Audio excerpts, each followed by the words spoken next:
അവസാനം മുഖ്യമന്ത്രി നേരിട്ടിറങ്ങേണ്ടി വരികയാണ്. അതും തന്റെ കൂട്ടാളികൾക്ക് പൂട്ടിടാൻ വേണ്ടിയിട്ട്. ഏറ്റവും അധികം പിണറായി സ്തുതി പാടുകയും ഒപ്പം തന്നെ CPM എന്ന പാർട്ടിക്കും അവരുടെ ഇടതുപക്ഷ സർക്കാരിനെയും വെള്ളപൂശാനും വേണ്ടിയിട്ട് ഏറ്റവും അധികം മുന്നിൽ നിൽക്കുന്ന ഒരു ചാനൽ ഉണ്ടെങ്കിൽ അത് റിപ്പോർട്ടർ ചാനലാണ്. ഈ അടുത്ത കാലത്ത് പുതിയ മുതലാളിമാരുടെ കയ്യിൽപ്പെട്ടതിന് ശേഷം അരുൺകുമാറിനെ അടക്കം വാർത്താവതാരകനാക്കിക്കൊണ്ട് റിപ്പോർട്ടർ ചാനൽ ബാർക്ക് റേറ്റിംഗിൽ മുന്നിൽ കുതിച്ചു നിൽക്കുകയായിരുന്നു. അതവർ പരസ്യപ്പെടുത്തുകയും ചെയ്തിട്ടുണ്ട്. എന്നാൽ ഒടുക്കം ഇതാ സ്വർണ്ണക്കൊള്ളയിലെ വലിയ കള്ളക്കളി പൊളിഞ്ഞതുപോലെ ചാനൽ റേറ്റിംഗിലെയും കള്ളക്കളികൾ പൊളിഞ്ഞു തുടങ്ങുകയാണ്.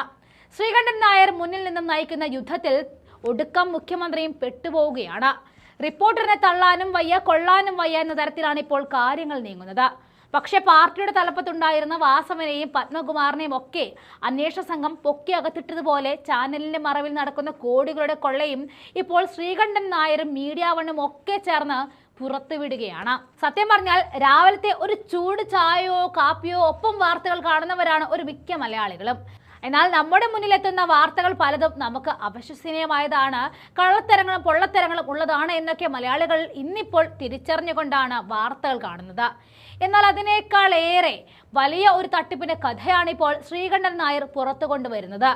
ഒരാഴ്ചയിൽ ഏത് ചാനലാണ് ഏറ്റവും മുന്നിലെന്ന് കാണിക്കുന്ന ബാർക്ക് റേറ്റിംഗിൽ പോലും കോടികൾ മുടക്കിക്കൊണ്ട് വലിയ തട്ടിപ്പുകൾ നടത്തി എന്നത് കയ്യോടെ പൊക്കി മുഖ്യമന്ത്രിക്ക് മുന്നിലിടുകയാണ് ശ്രീകണ്ഠൻ നായർ. ഇവിടെ ബാർക്കിങ്ങിലെ മീഡിയ ലെവൽ ഉദ്യോഗസ്ഥനായ പ്രേംനാഥ് എന്ന ആളുടെ നേതൃത്വത്തിൽ മുംബൈ കേന്ദ്രീകരിച്ചുള്ള സംഘമാണ് ഈ തട്ടിപ്പിന് പിന്നിലെന്ന് ശക്തമായ തെളിവോടുകൂടി വ്യക്തമാക്കി.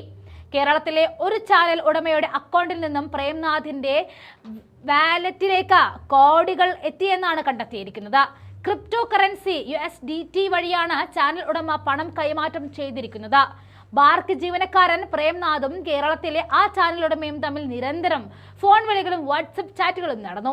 ബാർക്കിങ്ങിലെ മിഡിൽ ലെവൽ ഉദ്യോഗസ്ഥനായ പ്രേംനാഥ് എന്ന ആളുടെ നേതൃത്വത്തിൽ മുംബൈ കേന്ദ്രീകരിച്ചുള്ള സംഘമാണ് ഈ തട്ടിപ്പിന് പിന്നിലെന്ന് ശക്തമായ തെളിവുകളിലൂടെ വ്യക്തമായി. 2025 മെയ് 17 ചാനൽ ഉടമ രാവിലെ 6:19 പ്രേംനാഥിനോട് വാട്സപ്പ് ചാറ്റിലൂടെ സ്കോർ എത്രയെന്ന് ചോദിക്കുന്നു. ഇതിന് മറുപടിയായിട്ട് അല്പസമയത്തിന് ശേഷം 6:33 പ്രേംനാഥ് വിൽ അപ്ഡേറ്റ് എന്ന് അയക്കുന്നു. 6:35 ചാനൽ ഉടമ ഓക്കെ എന്ന് തിരിച്ച് മെസ്സേജ് അയക്കുന്നു. തുടർന്ന് അന്ന് തന്നെ വൈകിട്ട് 3:10 113 to 116 എന്ന പ്രേംനാഥ് ചാനൽ ഉടമയ്ക്ക് റേറ്റിംഗ് നമ്പർ അയക്കുന്നു.